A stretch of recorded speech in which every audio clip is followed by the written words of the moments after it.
আমি ফজলুর রহমান ভাইয়ের প্রতি শ্রদ্ধা রেখে বলছি, আপনারা যারা আমার এই মেসেজ শুনছেন দয়া করে ওনাকে পৌঁছিয়ে দেবেন। উনি ইন্তেকাল করলে আমি যদি শুনি পৃথিবীর যেই প্রান্তে থাকে আমি গিয়ে ওনার জানাজায় শরীক হব। সেদিন যদি কেউ জানাজা পড়ার না থাকে আমি বলছি ওনার জানাজা আমি পড়াবো ইনশাআল্লাহ, তবে ওনার জানাজায় শরীক হব।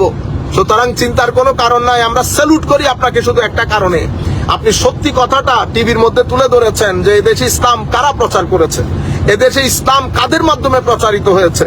তরিকত, তাসাউফ, আল্লাহর ওলিদের প্রতি আপনার সম্মানের জন্য আমরা আপনাকে সম্মান রেখে কথা বলছি ইনশাআল্লাহ। গতকালকে আমাদের ভাইরা জানিয়েছেন আমাদের বাংলাদেশের এই আমাদের শাকিল ভাই, আপনাদের অঞ্চলটার নাম কি? কিশোরগঞ্জের আমাদের এমপি যিনি ফজলুর রহমান সাহেব, আমাদের অত্যন্ত শ্রদ্ধার অত্যন্ত ভালোবাসার তরিকতপন্থী লোক। বলা হচ্ছে যে ওনার জানাজা নাকি কেউ পড়াবে না। আমি ফজলুর রহমান ভাইয়ের প্রতি শ্রদ্ধা রেখে বলছি, আপনারা যারা আমার এই মেসেজ শুনছেন দয়া করে ওনাকে পৌঁছিয়ে দেবেন। উনি ইন্তেকাল করলে আমি যদি শুনি পৃথিবীর যেই প্রান্তে থাকে আমি গিয়ে ওনার জানাজায় শরীক হব। সেদিন যদি কেউ জানাজা পড়ার না থাকে আমি বলছি ওনার জানাজা আমি পড়াবো ইনশাআল্লাহ, তবে ওনার জানাজায় শরীক হব।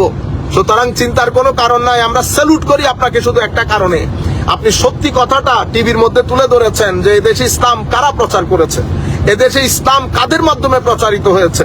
তরিকত, তাসাউফ, আল্লাহর ওলিদের প্রতি আপনার সম্মানের জন্য আমরা আপনাকে সম্মান রেখে কথা বলছি ইনশাআল্লাহ।